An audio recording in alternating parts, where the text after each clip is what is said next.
예, 반갑습니다. 지금 온라인상으로도 고항이님 또 이미진 집사님 지금 예배에 참여하고 계시네요.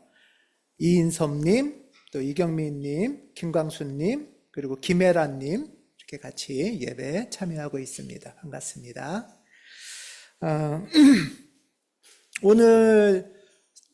오늘은 이제 성령 강림 주일입니다. 성령 강림절이죠. 그래서 이렇게 이 예배당이 바뀌었죠. 예. 가장 먼저 눈에 띄는 게 어떤 거죠? 강렬한 빨간. 예, 우리가 보통 이렇게 은은한 빨간색을 썼는데 아주 강한 빨간 붉은색을 썼습니다. 그래서 성령 강림절의 성령의 절기의 상징은 붉은색이고요. 이제 성령 강림절 오늘부터 8월 마지막 주까지가 성령의 절기입니다. 성령 강림절을 맞이하면서 오늘 우리가 여러분하고 같이 묵상할 내용은 오늘의 이 설교 제목입니다. 여러분은 믿을 때 성령을 받았습니까? 예. 이 질문은 사도 바울이 에베소 교우들에게, 에베소에 있는 그리스도인들에게 한 질문이에요. 여러분들, 사도 바울이 여러분에게 이 질문을 하면 지금 서청란 교우님처럼 여러분은 믿을 때 성령을 받았습니까? 예, 하면은 이렇게 아멘 하고 대답하시는 분들도 계신 반면, 이렇게 믿으면서 성령을 받는다는 거는 뭐지? 하고 약간 궁금해하고 또는 의아해 하시는 분들도 있을 것 같아요. 오늘 성령 강림절을 맞이하면서 나를 이 질문 앞에 좀 세워놓는, 이 질문과 마주하는 그런 시간을 좀 가지려고 합니다. 예. 그러려면 기독교에 대한 공부를 오늘 좀 해야 돼요. 그리스도교는 한 분 하나님을 고백하는 교회, 신앙입니다. 맞죠? 네, 한 분 하나님. 한 분 하나님을 고백하는 신앙인데, 근데 하나님이 그럼 몇 분이신 거예요? 한 분이시죠? 한 분인데 또 세 분이라고도 해요. 그런 말 들어보셨나요? 예. 하나님은 한 분 하나님이신데 성부, 창조주 성부 하나님, 구약의 성서의 하나님은 거의 창조주 성부 하나님이시죠. 그리고 예수, 성자 하나님, 그리고 성령, 오늘 이 나눌 묵상할 성령 하나님, 이분도 하나님이시라고 해요. 이게 헷갈려요. 하나님이 한 분이신지 세 분이신지. 그것을 기독교에서는 이렇게 표현합니다. 삼위일체. 세 분인데 일체. 한 몸이래요. 세 분인데 한 몸이래요. 영어로는 three persons. person이 세 분인데 nature. 본성은 하나래요. 한 본성 안에 세 펄슨이 있대요. 사람은 본성이 다 다르잖아요. 기본적으로 성격이 다 다르잖아요. 그러니까 다른 네이처에 다른 펄슨이 있는데 하나님은 삼위일체는 이게 좀 어려워요. 그래서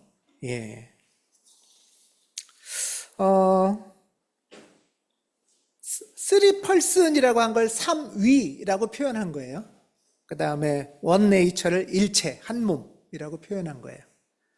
한국교회는 옛날부터 이제 한국의 기독교가, 개신교가 특히 소개되면서부터 한 분 하나님을 많이 강조했죠. 그래서 하느님이 아니라 하나님이라고도 번역을 많이 했어요. 근데 왜 하나님이에요? 네, 하나를 강조해서 하나를 강조해서 하나님이다 이렇게 많이 했어요.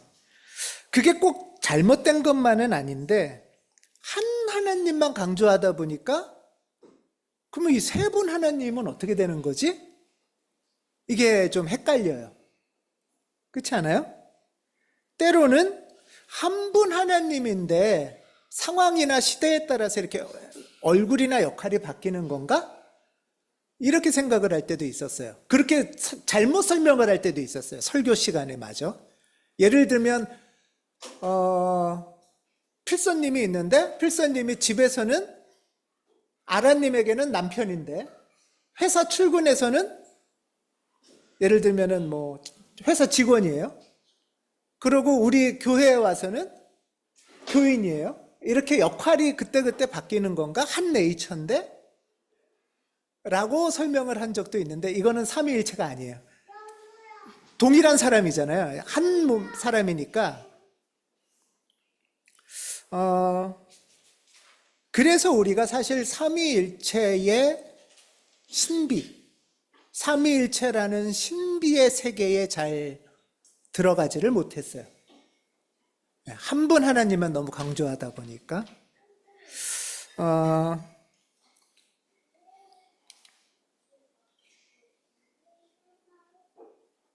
이 그림이 많이 보신 그림인가요?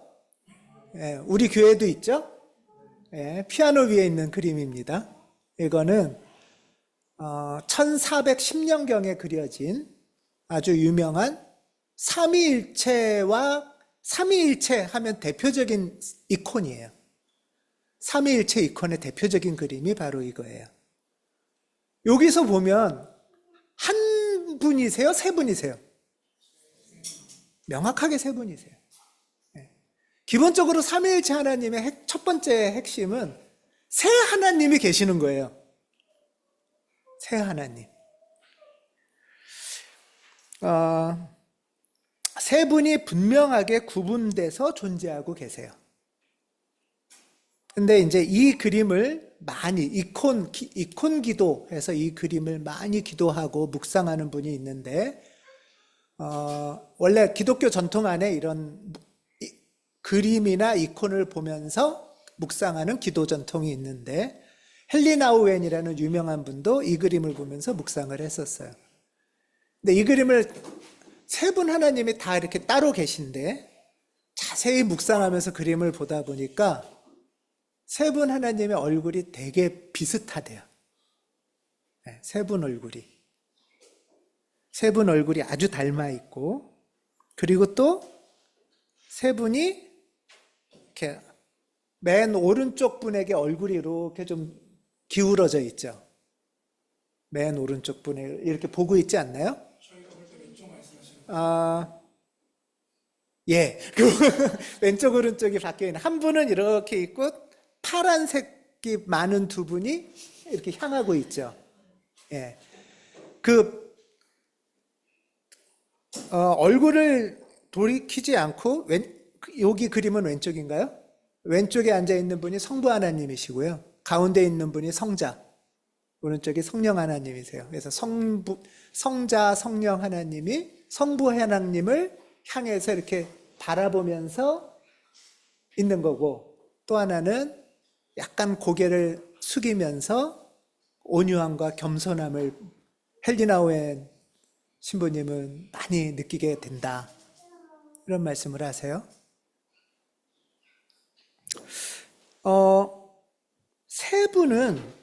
세 분 하나님은 이렇게 서로 구분되어 있어요. 다른 분이세요. 다른 분이신데 그러면은 그냥 신이 세 신이 있냐 30년이냐 그게 아니고 세 분 하나님이 계신데 세 분이 아주 밀접하게 연결되어 있어요.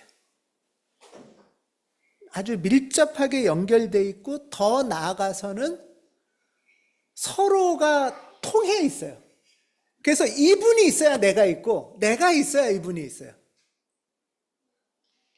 이렇게 해서 서로 연결되어 있고 밀접하게 통해 있고 더 나아가서는 그분이 내 안에 있고 내가 그분 안에 있는 되게 신비롭죠. 근데 너는 너고 나는 나야 원래 우리는. 그런데 저는 이런 생각은 해봤어요. 우리 자연 세계에서는 흔하지 않은데 예를 들면 이현진 집사가 지금 품고 있는 생명, 이 안에 있는 이 생명은 이현진은 아니야. 그렇지 않아요? 아니야. 막 내가 원하지 않는데 발길질도 하고 애가 나는 아닌데 직결돼 있어요. 한순간도 끊어지면 살 수가 없어. 그리고 이제 더 나가서는 만약에 더 이 아이가 커서 어른이 되면 이현진이라는 사람은 점점 늙고 작아지면 이 아이의 품과 사랑 안에 이 엄마가 또 존재하는 거예요. 이런 어떤 신비와 관련되어 있어요. 그래서 삼위일체 신앙은 머리로는 이해가 잘 안 돼요. A는 A고 B는 B지. 어떻게 A와 B가 다르면서도 연결되어 있고 관계하고 의존하고 더 나가서 이 사람 속에 여기가 있고 이 사람 속에 여기가 있고 일방적인 관계도 아닌 거예요. 이 삼위일체 신앙이 기독교를 다른 종교랑 완전히 다르게 하는 고유하고 독특하게 만드는 거예요. 기독교의 이 삼위일체 신앙은 유대교랑도 다르고 이슬람이랑도 다르고 불교랑도 다르고 유교랑도 달라요. 이 신비의 세계가 하나님을 향해 가는 세계예요. 서로 구분되는데 어떻게 나와 너무 다른 이 존재 같은데 조화를 이루고 관계하고 관통해서 한 몸이 될까? 이것은 다름 가운데 일치라는 신비를 가르쳐주는 예표예요. 이게 바로 존재론의 신비인 거죠. 저는 이 삼위일체에 대한 신비를 묵상하거나 설명할 때마다 자주 보여드리는 그림이 하나 있는데요. 이 그림이에요. 하나님 세 분이 서로 손잡고 다른데 한 몸을 이루면서 원물을 그리는 거예요. 이 그림의 제목은 춤이에요. 춤. 세 분이 왜 일치를 하느냐? 그 목적은 재밌게 놀려고. 재밌게 놀고 사귀고 즐거워하려고. 이게 삼위 하나님의 존재 방식이고 관계 방식이에요. 이게 사랑이에요. 이게. 그리고 하나님이 피조물을 만드시고 사람을 만드신 이유는 니네도 이 관계 속으로 들어오고 참여해서 이 일체의 관계를 이루어 보자.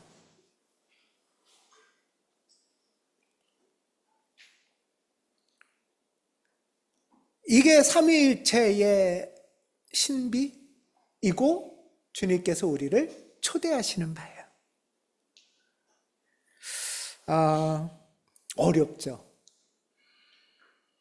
신비롭기도 하고 즐겁기도 하고 우리 일상에선 언제 나는 이런 경험을 해볼까? 해봤을까? 이 경험을 하면 할수록 삼위일체 하나님의 경험으로 다가가는 거예요.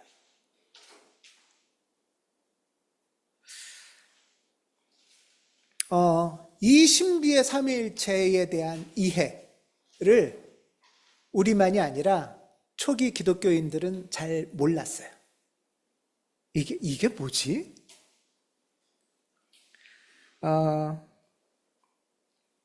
성서에 보면 예를 들면 구약 성서의 신앙인들은 구약 시대의 신앙인들은 주로 하나님 하면 어떤 하나님을 알았어요? 구약 시대의 신앙인들은 성부 하나님이죠. 창조 하나님이죠. 구약 시대의 신앙인들은 예수님도 몰랐겠죠. 이해되시죠? 예, 구약 시대의 신앙인들은 성부 하나님을 아는 거예요. 그러면서 그 하나님도 신앙생활하고 공동체 안에서 사랑도 해보고 울기도 해보고 좌절들 겪어가면서 하나님이 나한테 이런 하나님이구나, 우리한테 이런 하나님이구나 하는 걸 점점 깨달아가요. 하나님은 우리가 다가갈수록 자신의 존재를 서서히 드러내세요. 이걸 신학용어로는 점진적 계시라고 해요. 우리도 예를 들면은 김원하고 제가 안지는 꽤 오래됐어요. 중학생 때부터 알았어요. 근데 제가 저 친구를 잘 몰랐어요. 근데 최근 들어서 또 제대하고 더 많이 만나고 사귀면서 점점 더 김원의 마음을 알아가는 거죠. 우리 그렇지 않아요? 예. 같은 식구끼리도 마찬가지예요. 우리가 하나님을 알아가는 과정이에요, 이게.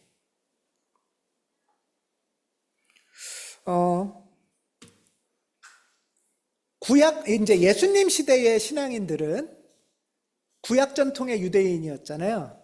그러니까 성부 하나님만 알아요. 예수님 시대의 신앙인들도 초기에는. 그래서 예수님 시대의 신앙인들도 첫 질문은 이런 거였어요. 아주 중요한 질문은 예수님은 누굴까? 이게 큰 질문이었어요. 여러분, 예수님은 누구세요? 메시아. 예, 메시아. 맞습니다. 메시아. 메시아고 그리스도시고 성자 하나님이시죠. 근데 예수님 시대 사람들은 아직 그것까지 몰랐어요. 예수님 시대 사람들은 처음에 예수님은 예수 하면 어떤 사람이에요? 어떤 분이에요? 갈릴리에서 태어난 남성이에요. 예, 갈릴리 출신의 남성 노동자고, 근데 어느 날 갑자기 하나님 나라가 막 온다고 그러고 막 가르쳐주고 잔치 베풀고 이러는 사람이에요. 그러면 그 당시 사람들은 예수를 어떻게 봤겠어요? 예언자로 봤죠. 예언자. 훌륭한 사람, 훌륭한 선생님, 이렇게 봤어요.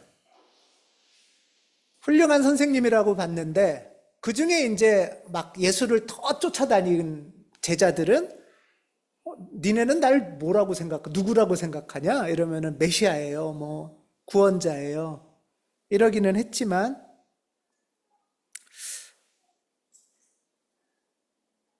사실 훌륭한 스승 정도는 생각했어도 예수님이 정말 하나님일까?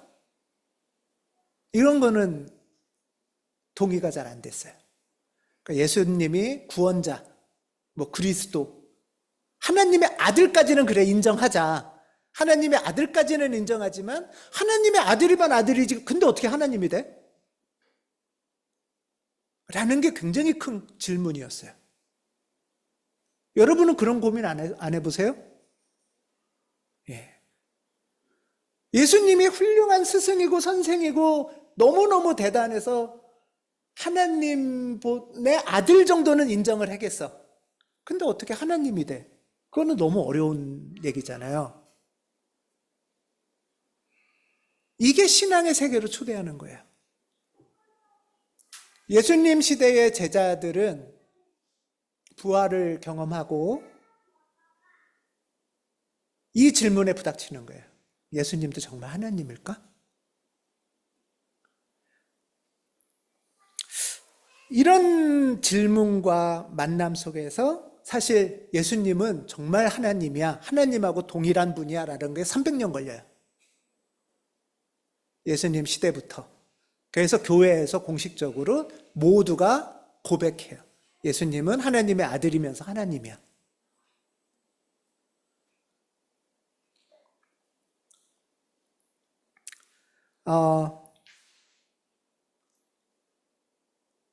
근데 우리 신앙의 여정은 오래 걸리죠. 300년이 걸리지만 예수님이 부활 승천하신 다음에 바로 오시는 분이 누구세요? 성령님이죠. 지금 예수님도 감당을 못 하겠는데 성령님이 또 오시는 거예요. 자, 이제 두 번째 질문 또 이거죠. 그럼 성령님은 뭐지? 누구지? 이런 질문이 생겨요. 왜 이런 질문이 생기냐 하면 구약시대에는 성령님은 아주 특정한 시대에 특별한 사람에게만 한정적으로 오셨었어요.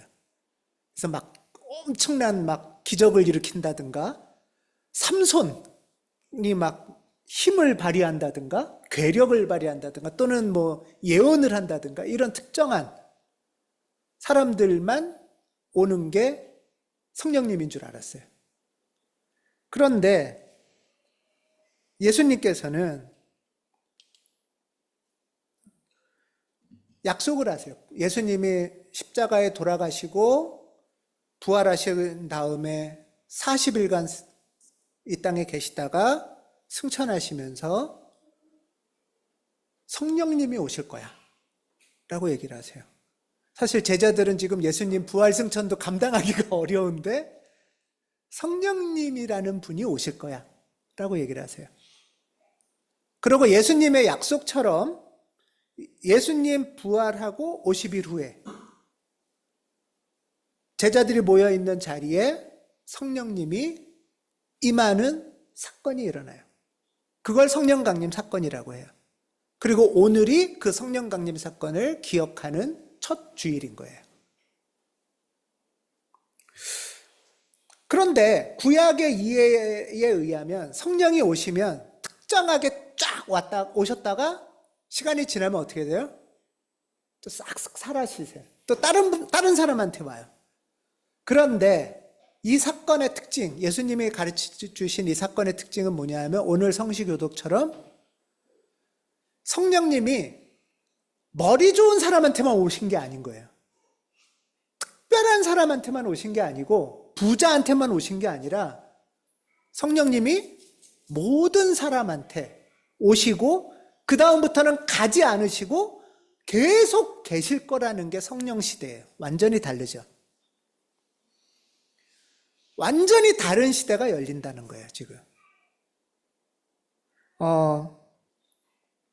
오늘 성시교독을 읽은 것은 요엘서에 있는 예언인데요. 성령께서 오시면 그날이 되면 아들이나 딸이나 애나 어른이나 또 주인이나 노예나 상관없이 구분 없이 하나님의 영이 임하신다는 거예요. 아들이나 딸이나니까 남녀 구분이 없네요. 가부장 사회에. 노인이나 아이나, 사실 가부장제는 남성 어른만이 성령님이 오셔요, 거의 대부분. 그런데 여자, 종, 뭐 애, 이런 사람한테도 구분 없이 성령님이 오신다는 거예요. 그러니까 위계도 없고 계급도 없고 차별도 없이 오신다는 거예요. 지금 전혀 다른 상황이 열리는 거예요. 새로운 성령 시대가 열린다. 그래서 바울이 이 예수님을 믿고 예수님이 부활했다, 아 예수님이 구원자시구나 이렇게 믿으면서 그리스도인들이 된 사람들이 있을 거 아니에요. 이제 있는 사람들한테 바울이 묻는 거예요. 여러분들은 믿을 때 성령을 받았습니까? 이 소리는 뭐냐 하면 이런 성령 하나님에 대해서는 잘 배우셨어요? 이 소리예요. 여러분은 이 성령 하나님을 잘 알고 배우고 모시고 사시나요? 예, 이 질문이에요, 지금. 오늘 본문에 보면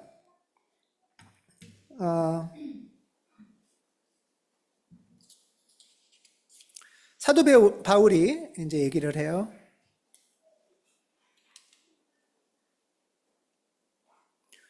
2절에 보면 여러분은 믿을 때 성령을 받았습니까? 그러니까 성령님은 아직 잘 모른 채로 예수님을 믿고 하는 신앙인들이 있는 거죠. 근데 이 19장 앞에 아볼로라는 사람이 있어요. 18장에 이제 그 이야기가 나오는데 아볼로는 어떤 사람이냐 하면 알렉산드리아 태생 아볼로라는 유대 사람이 있어요. 그는 말을 잘하고 성경에 능통하대요. 말을 잘한다는 거는 이렇게 막 요즘 같은 뜻이 아니고요. 지식인이란 뜻이에요. 철학자란 뜻이에요. 철학자, 수사학을 잘하는. 그러니까 철학 지식인이면서 성경에 능통한 유대인이에요. 이 사람은 주님의 도를 배워서 알고 예수에 관한 일을 열심히 말하고 또 가르칠 줄도 알아요. 예수님을 잘 전하는 사람이에요. 그렇지만 그는 요한의 세례밖에 알지 못했다. 이 말이 성령님에 대해서는 아직 잘 모르고 있다는 뜻이에요. 이런 사람들이 실제로 있는 거예요. 그래서 이제 브리스길라와 아굴라가 아볼로를 데려다가 하나님의 도를 더 자세하게 설명하여 주었다. 지금은 예수님의 시대를 넘어서 성령의 시대가 오고 있어 라는 걸 가르쳐 주고 있다는 뜻이에요. 이 아볼로는 이제 이런 가르침을 받은 다음에 우리 고린도서 읽은 분들은 더 잘 아실 텐데 고린도 교회를 가서 목회를 합니다.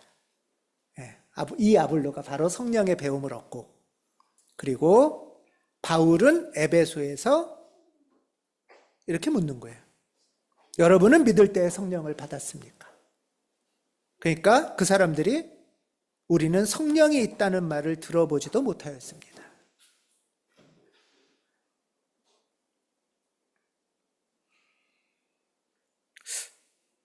뭐 들어는 봤을지 모르지만 그게 나랑 무슨 상관이지? 아마 이랬을 것 같아요. 그 성령님이 있다는 게 뭐지? 내 신앙이나 내 성과 무슨 상관이야? 저는 이 질문이라고 봐요.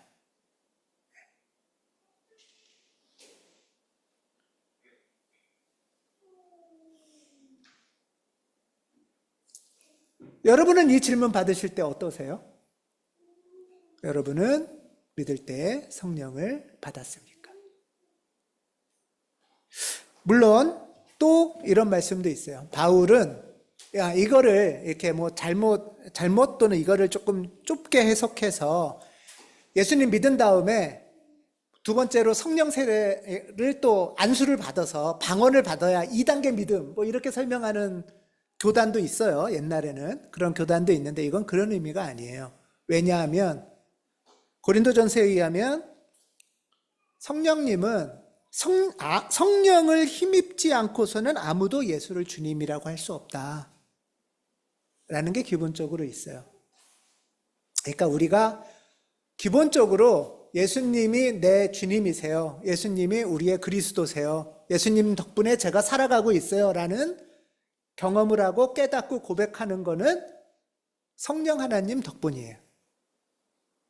그리고 성령 하나님은 다 여러분 안에 지금 계세요. 계시는데 내가 그 성령 하나님을 얼마나 의식하고 사느냐라는 거예요. 임신을 또 예를 들면, 즉 아이가 컸을 때는 알지만 임신 초기에는 내가 아이가 있는지 없는지 아나요? 모르죠. 그래서 내 맘대로 막 술도 먹고 나쁜 것도 먹고 막 이러면 안 되잖아요. 여러분이 믿을 때 성령을 받았습니까? 라는 말은 이미 우리가 믿을 때 성령이 우리 안에 계시는데 그 하나님이 내 안에 계시다는 것을 알고 의식하고 경험하고 만나고 계십니까? 라는 질문이에요.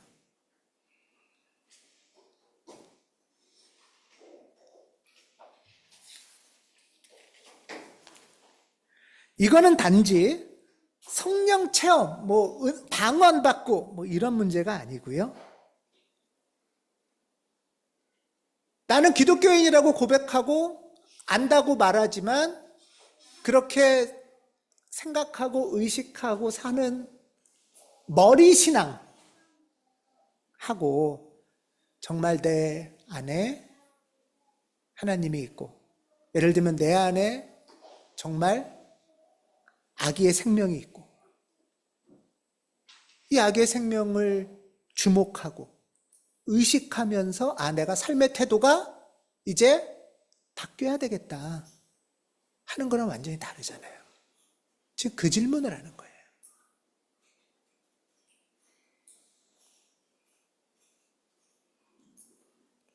이 질문은 우리의 신앙이 그냥 머리 정도의 수준에 머물고 있는지 아니면 하나님의 숨결과 임재를 경험하고 있는지 질문하는 거예요.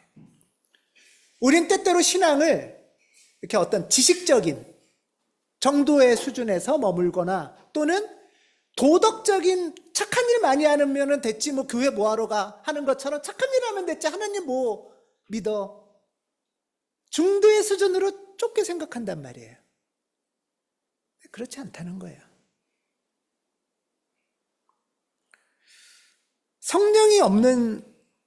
성령이 없는이란 말은 성령님이 안 계시다는 뜻이 아니라 성령님을 의식하지 못하는 신앙, 성령님이 없는 듯이 사는 삶은 예배에도 참석하고 교회 생활도 하고 사회생활도 착하게 도덕적으로 잘할 수 있지만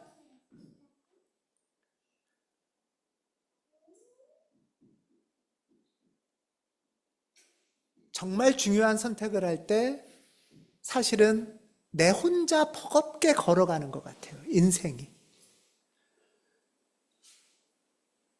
혼자 열심히 걸어가고 내 스스로 자의적으로 판단하고 그러다가 지쳐서 포기하기도 하고 좌절하기도 하는 게 혼자 하는 신앙이라는 거예요.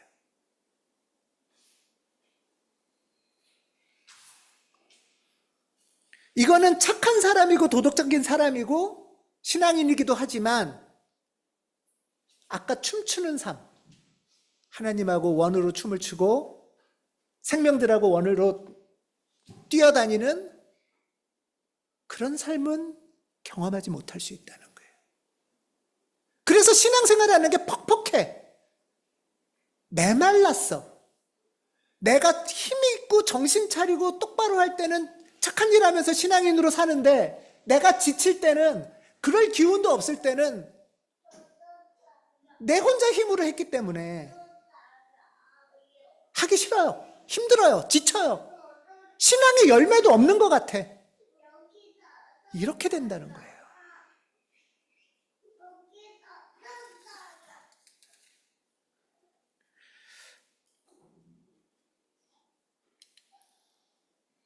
성령은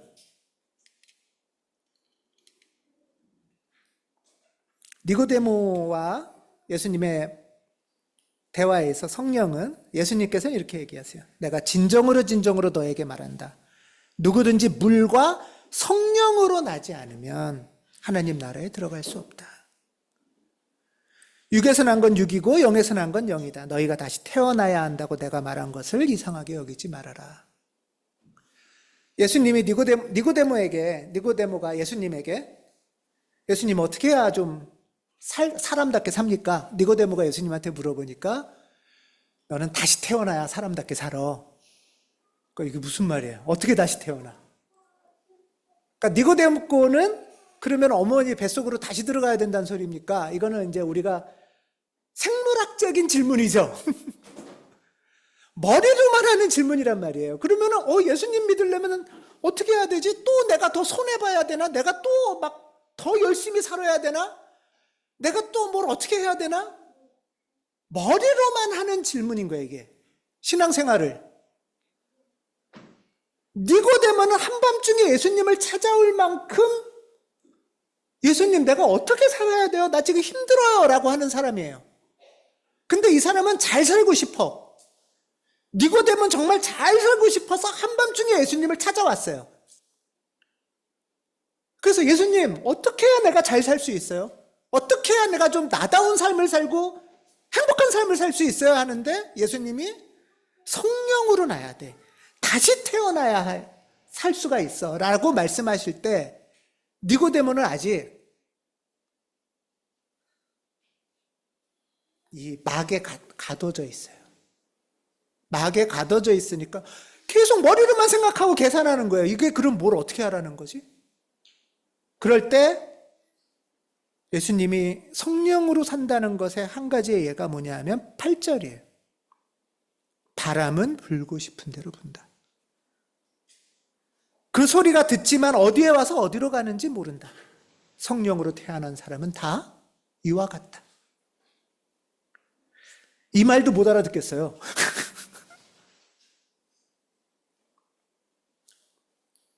성령님은 일단 바람 같대요. 바람. 여러분 오늘 아침에 교회 오시면서 바람을 좀 느끼셨나요? 바람은 내 손에 안 잡혀요. 내가 파악할 수가 없어요. 하나님을 감히 파악하고 내 손아귀에 넣으려고 하면은 나도 하나님도 잃어버리고 내 인생도 괴로워요. 맨날 이러고 살아야 되니까. 얼마나 힘들겠어요. 이러고 사는 것도 힘들어 죽겠는데 더 잘 살아야 돼. 더 잘 살래. 그래서 더 힘들고 그러면 어깨에 더 힘주고 살란 소린가? 니고데모는 한밤중에 와서도 예수님한테 이러고 있었을지 몰라요. 그럴 때 예수님은 너 바람처럼 좀 살아봐. 바람은 눈에 보이지 않죠. 코끝으로 느껴지는 거고 살갗으로 느껴지는 거예요. 살갗으로. 시각적이지 않고 촉각적이에요. 성령님을 만나는 건 이런 거 같은 거래요. 몸으로. 그래서 하나님 안에서 사는 삶은 내 머리로 계산해서 되는 문제가 아니에요. 손끝으로, 가슴으로, 전율로, 웃음으로 또는 눈물로 경험하는 것이 성령님이에요. 성령님은 하나님의 숨결이래요. 그 숨결이 이렇게 쓱 들어오는 거예요. 숨결은 들어오면 바람이라는 게 가만히 있나요? 바람은 움직여요. 네. 그러면은 저 성령님 느끼고 싶어요 하면은 바람이 지금 안 움직인다면 뭔가요? 바람 벽에 뭔가 막혀 있다는 거죠. 내가 벽을 치고 있는 걸 수도 있어요. 그럼 바람이 움직일 수가 없죠. 창문을 열어야 바람을 느끼죠.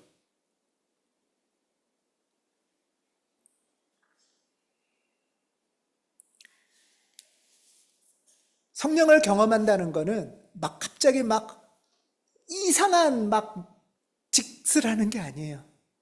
바람을 느끼는 삶이에요.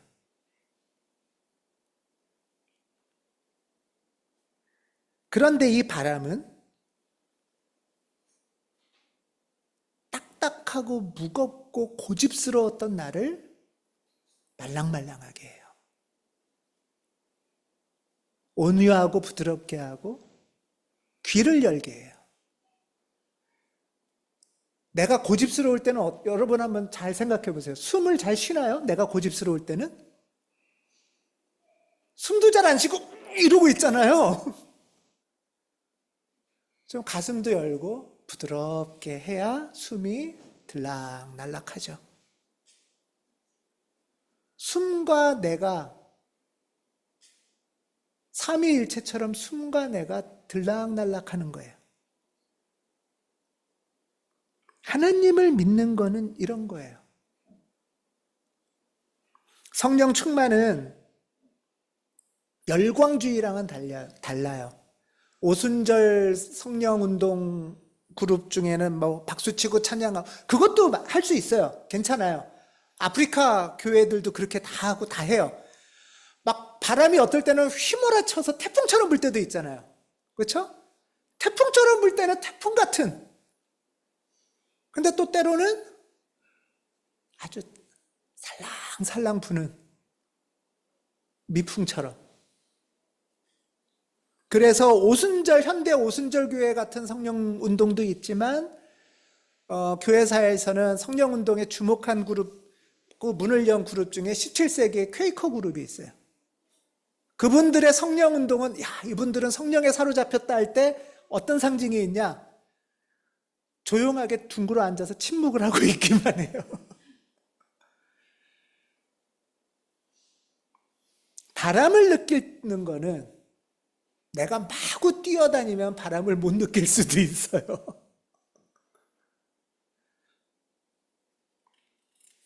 성령이 오시면 우리는 때로 무질서하다고 생각될 때도 있어요. 바람은 질서가 잘 안 잡히지 않아요, 여러분? 바람은 위계도 없고 순서도 없고 질서도 없어요. 바람은 남녀도 없고 노소도 없고 해방의 숨결이에요. 해방의 바람이에요. 지금 성령이 오신다는 것은 이런 새로운 시대가 열린다는, 성령의 제3시대가 열린다는 것을 지금 약속한 것을 보여주시는 게 지금 성령 강림절이에요. 나는 무질서라고 생각하고 당황할 수 있는데 제3의 시대는 성령의 질서로 재편되는 시대예요. 하나님의 순서로, 하나님의 방식으로, 하나님의 뜻으로 움직이는 거예요.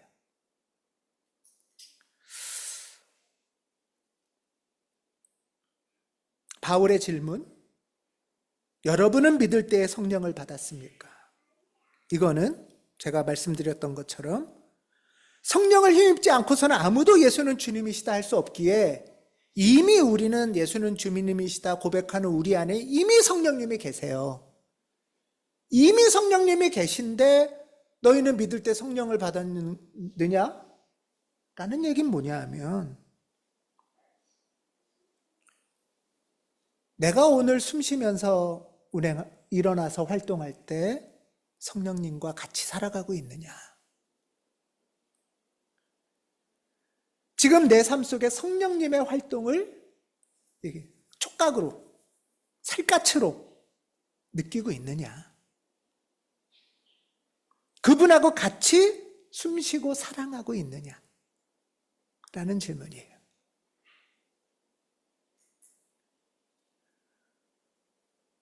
성령을 받는다는 거는 저는 이런 태도랑 비슷하고 생각해요.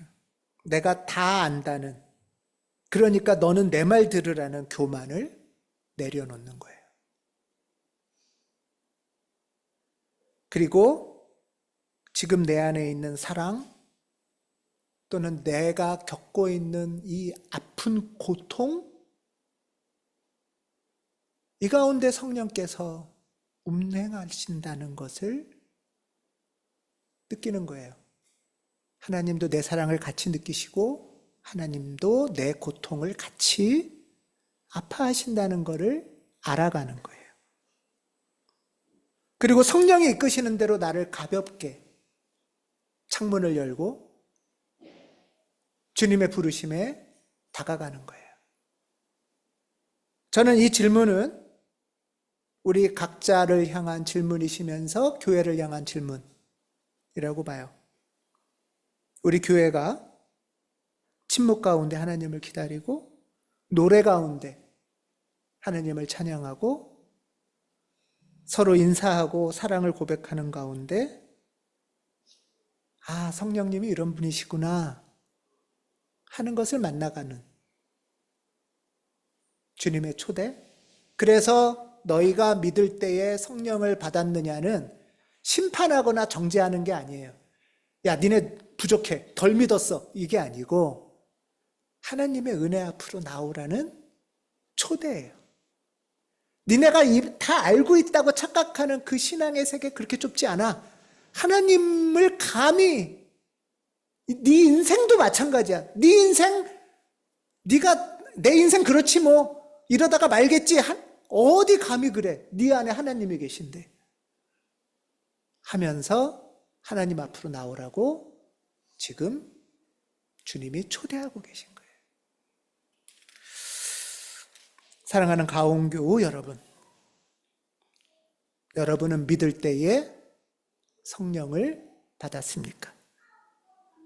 이 질문 앞에 나를 세우고 주님의 도우심을 구하는, 성령의 숨결에 나를 열고 성령의 새 바람에 사로잡혀서 시원하고 자유로운 은혜가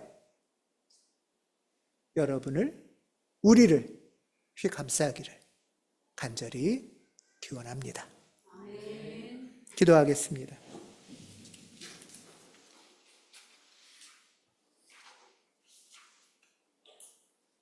살아계신 성령님, 너희는 믿을 때에 성령을 받았느냐? 이 질문 앞에 저희가 섭니다. 성령님, 저희에게 당신의 숨결을 부어주시옵소서. 날마다 애쓰고 수고하고 지치는 이 딱딱한 마음과 몸 부드럽게 하시고 주님의 호흡 가운데 자유로운 바람처럼 당신 덕분에 살아가도록 도와주시옵소서. 당신의 바람을 가볍게 타고 싶습니다. 뜨거운 사랑이 되게 하시고 저희가 시원한 새 바람이 되게 하시옵소서. 두려움 없이 자유롭게, 분노 없이 느긋하게, 모든 사람, 모든 피조와 더불어 즐거운 소통을 누리게 하옵소서. 성령을 보내신 우리 주 예수 그리스도의 이름으로 기도드립니다. 아멘.